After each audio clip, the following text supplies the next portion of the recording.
Now, on Fast Track News. West Lafayette is facing a housing crisis and the City Council wants Purdue to address it. We talked to students about how tough it is to find a place to live.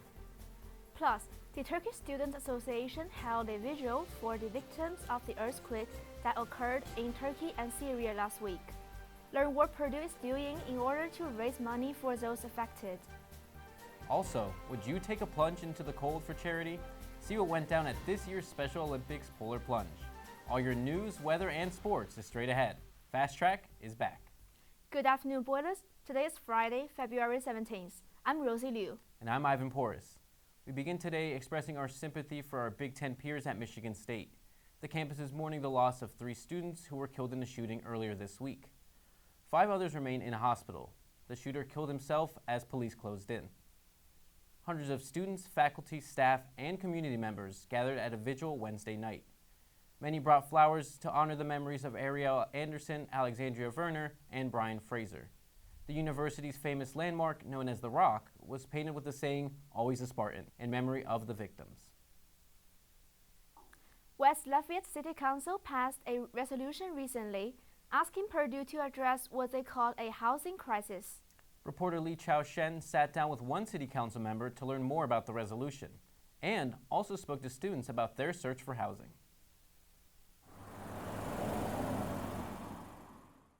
Every spring semester, housing is always a hot topic at West Lafayette. During February the 7th West Lafayette Council meeting, members called on Purdue to recognize that there is housing crisis among the campus.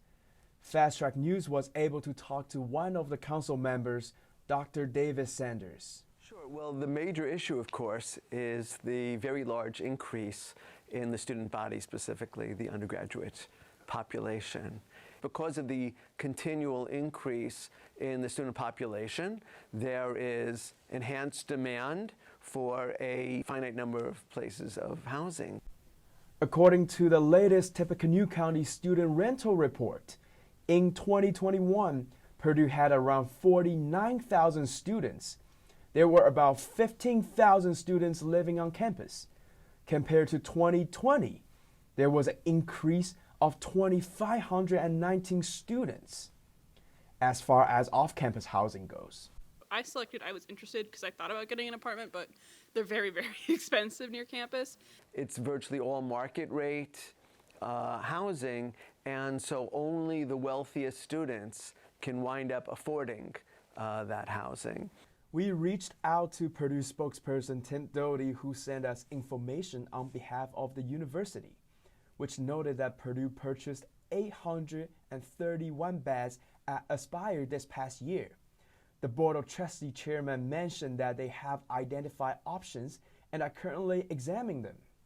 Well, I think that there needs to be a conversation with the community that is hosting Purdue and hosting the students about the size of the student body. If you're going to have this sort of impact on the city, we want to be in on the conversation. We want you to engage with us about what is the future of the university and how is the city going to accommodate that. And I believe that we have valuable things to contribute to the conversation and that we can get the situation under control. Reporting from Fast Track News, this is Li Chao-shen. According to the latest Tippecanoe County Student Rental Report, the vacancy rate in West Lafayette for the past 5 years has been less than 2%. That report from the Area Plan Commission is released annually. Did you ditch the winter coat this week? Maybe the groundhog was wrong about winter hanging around. Let's find out what we can expect going into the weekend. Meteorologist Anna Taylor is here with a first look at the forecast. Yeah, Ivan, I really hope you didn't put away that winter coat just yet because today's high is 32 with a low of 21, and it's pretty breezy outside, so it may even feel a little bit chillier than it actually is, even with the sun out most of the day. Right now it is 30 degrees, but it does feel like 21 because of that wind and some of those clouds out. But as we move into our evening hours, the clouds do start to break up and will become pretty sunny, so please take your sunglasses with you if you're driving home from work or school because we're in that awkward time of year where it's going to be right in your face. And as we go into our nighttime hours, temperatures will continue to drop, and even I feel like it's in the teens. So please bundle up if you plan on going out this weekend. So take a look into our weekend forecast. We're still going to see some pretty warm temperatures, actually. We're going to stay above freezing for pretty much most of the weekend, even for our lows. We're going to be pretty breezy, so tie up your hair if you're going out Saturday or Sunday, because we're going to have 15 to 25 mile an hour winds. But our clouds do start to break up going into Sunday with some sunny weather, even at a high of 53.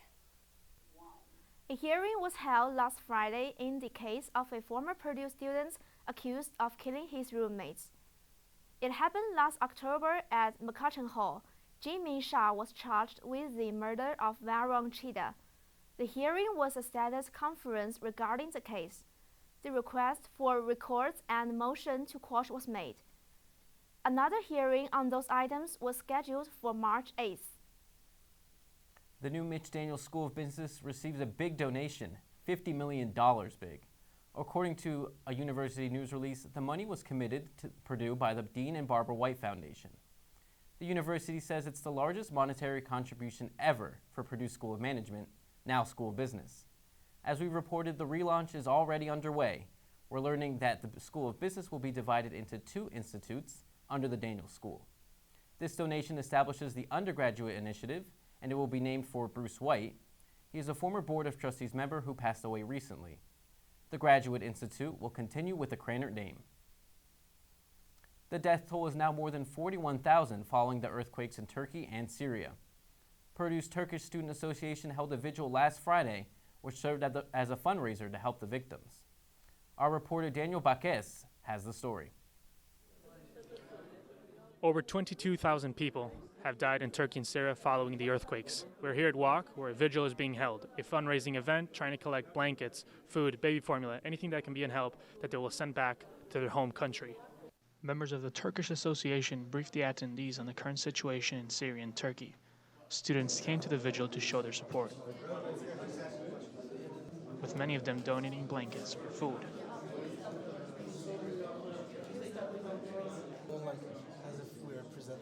The day I couldn't sleep, next day I couldn't sleep. We've been trying to organize every student in the United States that's Turkish. With the TFP, which is the Turkish Philanthropy Fund, which will double our money.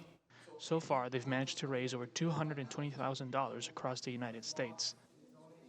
The association's treasurer told us they've been cooperating with Northwestern, Harvard, and other East Coast schools to collect donations. Up to a certain limit, the donations will be matched by the Turkish Philanthropy Fund.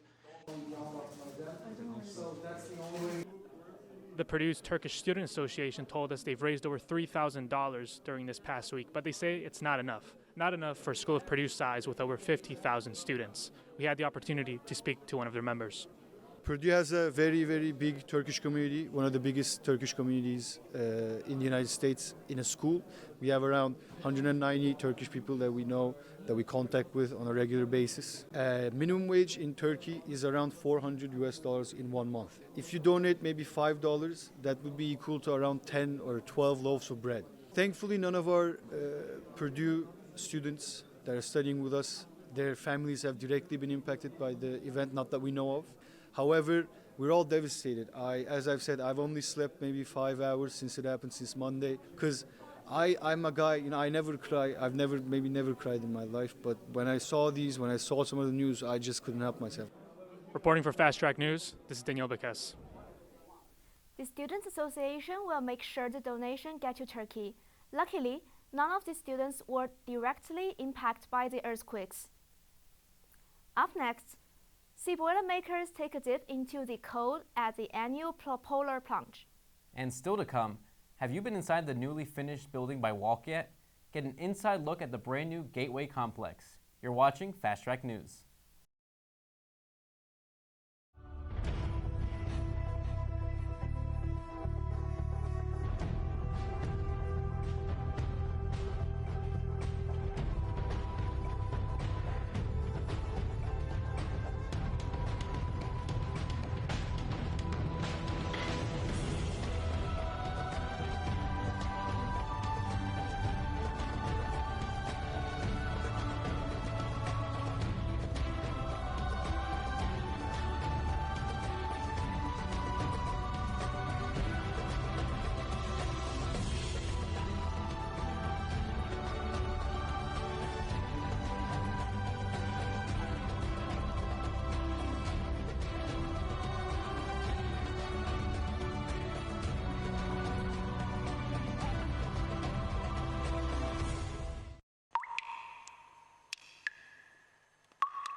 I am the president of the ski club. I'm pretty decent at skiing, I would say, but I still am cautious and reserved when I skied. And Copper, one of the other officers, was like, we're hitting this today. The last day, we're gonna do it, and you're gonna come up with me. He really convinced me, and we got to the top of the lift, and as we were going up the lift was literally like this. Then we get to the top, and I was angry. We're looking over this ridge, and you can't see where the hill goes. You're looking over the edge, and you don't see anything. Once I got over that little ridge and I was able to kind of see where I was going, once I got to the bottom, it was like a great accomplishment. If you want to have the time of your life, definitely check out Purdue Ski and Snowboard Club.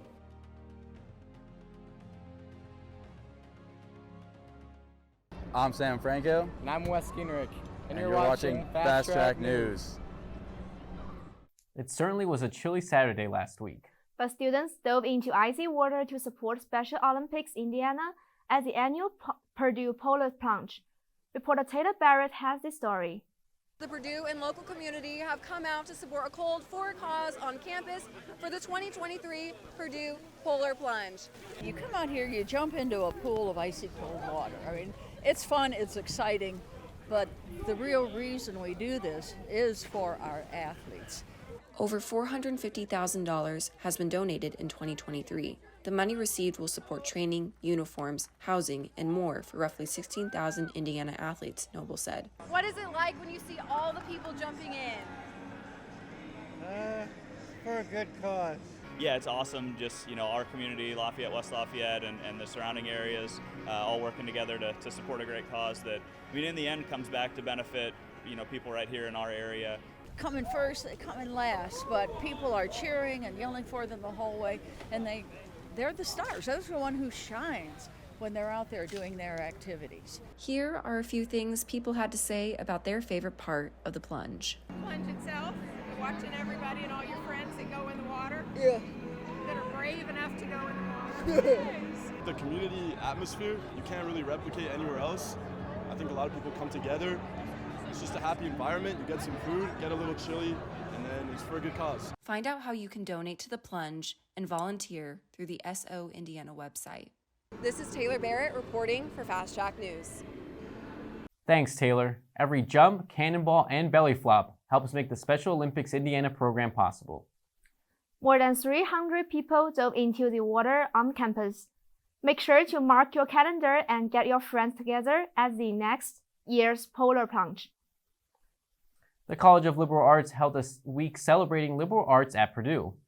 The event took place each day of the past week, encouraging students to show off their love for liberal arts. Events and activities included free t-shirts, pins, hot cocoa stations, and free professional headshots.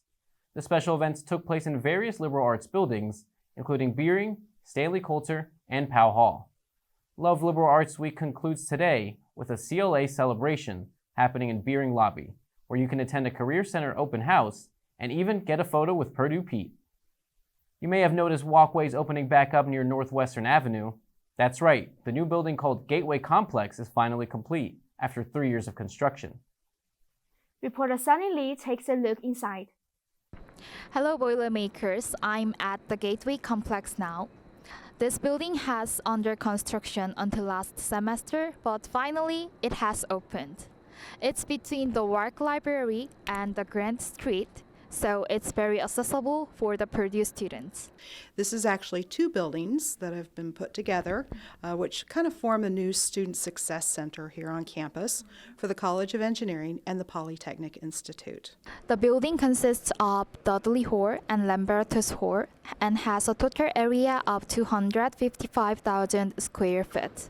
I really like the new building. I like how everything's super modern, and we actually have taken a tour of the building just between, in between classes. So it's really cool to see all the different lab spaces too. There are various spaces for students, including focus room, study room, teaching lab, and the lounge space. Purdue students are enjoying this new building. The bathrooms are really clean and new. The water fountains, crisp water, so nice. The study rooms are very nice because I don't know if they have soundproofing, but they're very insulating, so I can just focus a lot. When I was walking around, checking out the building, I saw the sort of kitchen area. There's 4 refrigerators, like a whole like setup area. That tripped me up, but that was really cool. So I hope Boilermakers enjoy their school life in this new building, the Gateway Complex. This is Sunny Lee from the Fast Track News. Thanks, Sunny. The Gateway Complex opened for instructional use for students in January. If you're an engineering or polytechnic student, you can expect to have a future class inside. How cold will the temperatures get this weekend? We're taking a look around the country and at our game time weather on Sunday. Also, is this cold weather going to be staying, and are you going to need an umbrella later this week? Stay tuned after this commercial break.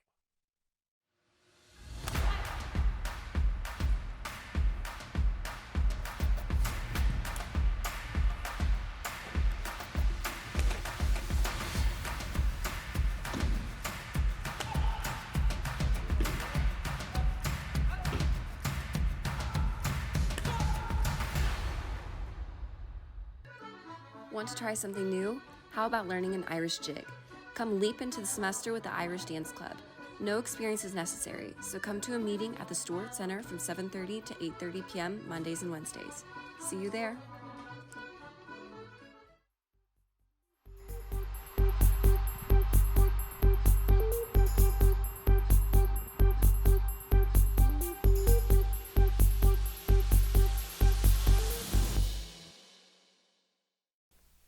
So it's Sunday. Purdue Boilermaker basketball is here in Mackey Arena playing the Ohio State Buckeyes. And so if you're a student in paint crew and you have to get in line at 11 a.m., please take your coat out with you because it's going to be 37 degrees, but it's going to feel like 28 because of that breeze that's going through. At tip-off, it's going to be 42 degrees, still pretty cloudy. But as we start getting out of the game and driving home about 3 o'clock, clouds do start to break up, but it still will feel like 39 degrees, so you'll still need that jacket out. As we take a look at our national forecast, you can see that there's some rain and snow pushing in on the west coast. And not much happening in the plains really, but as we look at Indiana right here at home, you can see there will be some spotty rain maybe about Tuesday into Wednesday, but we're really looking at that system moving in Wednesday into Thursday that's going to be bringing some rain, some mix in there. So we're going to keep an eye on that one. Take a quick look at our weekend again. Today's high 32, low of 21. Pretty breezy outside, but the sun still will be out. Tomorrow, partly cloudy, high of 48, low of 34. Pretty breezy, so it will feel colder than it actually is. And then the sun starts coming out again on Sunday. Still pretty breezy, high of 53.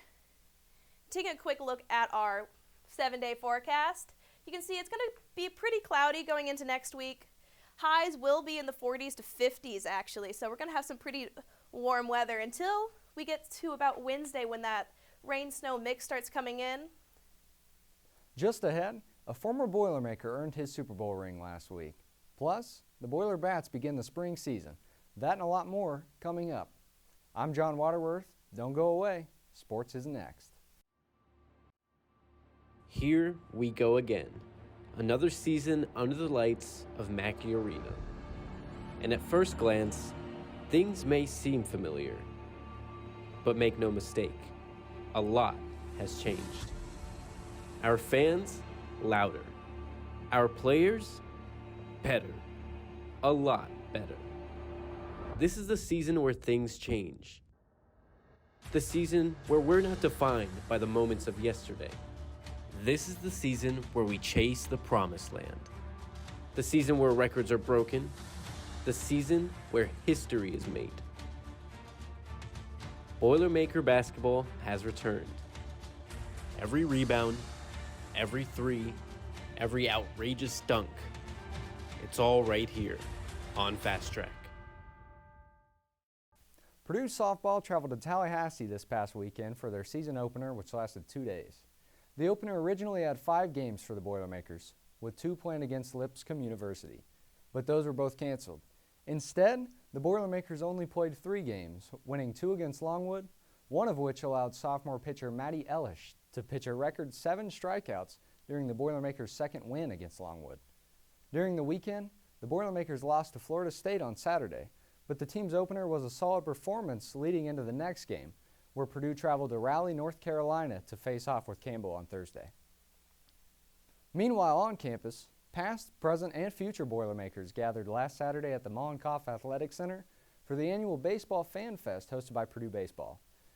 The program serves as an opportunity for kids to meet their favorite players, get their Purdue gear signed by the team, and even have a little bit of fun with other baseball-loving kids. Fast Track spoke with a local young baseball player about his experiences at the event. I met the people who do my favorite position. And what's your favorite position? Pitcher and shortstop. Oh, so you got to meet the pitcher and shortstop for Purdue? Yeah. Very cool. What was that like? Fun. Yeah. Yeah. What was your favorite thing about today? I don't know. Everything. Yeah? And especially hanging out with my friend Baylor. With enthusiasm filling Mollenkoff, catcher Jake Stadler appreciates the event for what it is. Players out here interacting with the kids, building those friendships, and getting those guys to want to come out to support the baseball team at Alexander. I think that's pretty cool. So. Any scouting going on today? You know, I think there are future Boilermakers in attendance today, so we'll keep an eye out on those guys. The Boilermakers have their 4-game season opener this weekend in Texas. We will have more on that next week. Purdue Wrestling concluded their final match of the season with a 12-30 loss against the Northwestern Wildcats. The Boilermakers surrendered 8 losses throughout the duel, giving up bonus points 5 times to Northwestern wrestlers. The Wildcats forfeited 2 weight classes at 125 and 141, giving Matt Ramos and Parker Phileas free victories. Kendall Coleman did not wrestle this match, and instead, Brennan Doyle was called upon. He unfortunately surrendered a tech fall in just under 5 minutes and 30 seconds. 5 seniors were honored after the match as part of Senior Day festivities. Kendall Coleman, Brennan Doyle, Parker Phileas, Cooper Lohr, and Thomas Pinola were all celebrated for their contributions to the program. Looking ahead, the Big Ten Championship begins the first weekend of March, which means the team has a few weeks to recoup before heading to Ann Arbor, Michigan. But women's basketball has had a few successful games. The Boilers were supposed to play Michigan State on Wednesday, but due to recent tragic events, that game has been postponed. We will keep you updated on the situation on Fast Track's Instagram page. The team will go into this game with a win under their belt after their recent victory against Northwestern at Mackey Arena this past Sunday. It was on the home court where the Boilermakers defeated the Wildcats 76-61, staying close throughout. However, Purdue pulled through with senior forward Caitlin Harper leading the team in points with 18, while Janae Terry led the team elsewhere with 7 rebounds and 5 assists. Boilermaker women's basketball will travel to Bloomington to face IU on Saturday. A former Boilermaker earned his Super Bowl ring this past week with the Kansas City Chiefs. Congrats to George Karlaftis. That's a wrap for sports.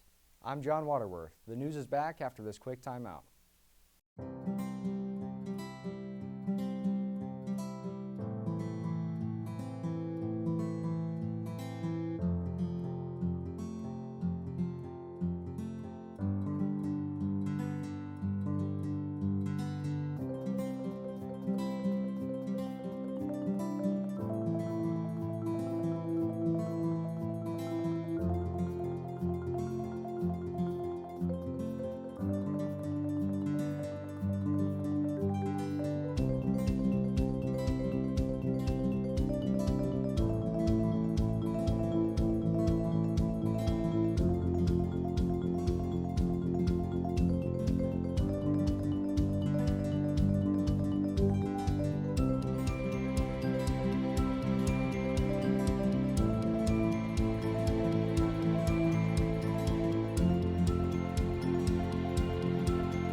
It's time for question of the week.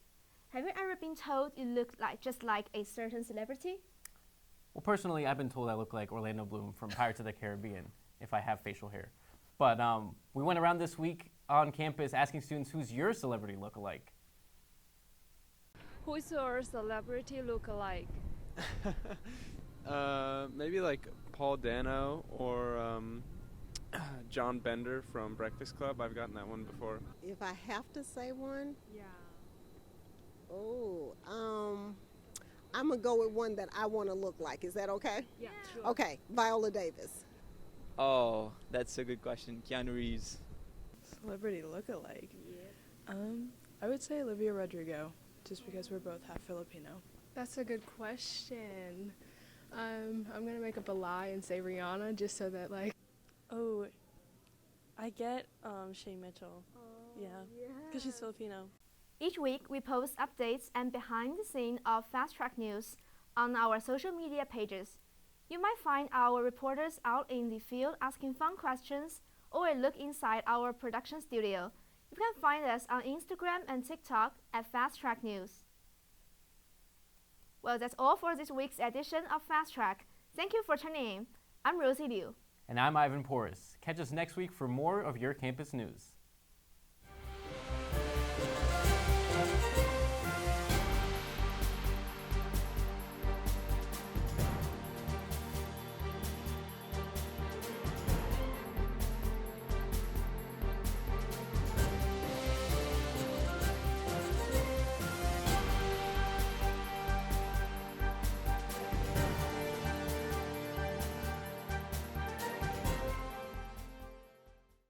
So I am the president of the ski club. I'm pretty decent at skiing, I would say, but I still am cautious and reserved when I skied. And Copper, one of the other officers, was like, we're hitting this today. The last day, we're gonna do it, and you're gonna come up with me. He really convinced me, and we got to the top of the lift, and as we were going up the lift was literally like this.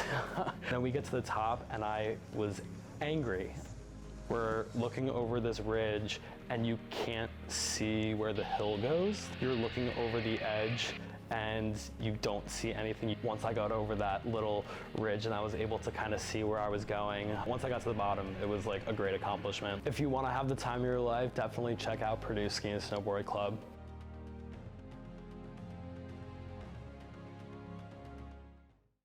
CCSE provides numerous opportunities for students of all majors. This includes the student community, pizza and politics, the Boilers Go to DC Maymester, internships, and annual events like the Talk with Brian Lamb and the Research Conference. The goal for the CCSE is to help students get more educated on politics, government, media in a nonpartisan fashion, and to learn how to use the C-SPAN Video Library for resources, for research of their own, to learn more about politics and obviously the government and journalism. Find out what the Center for C-SPAN can do for you.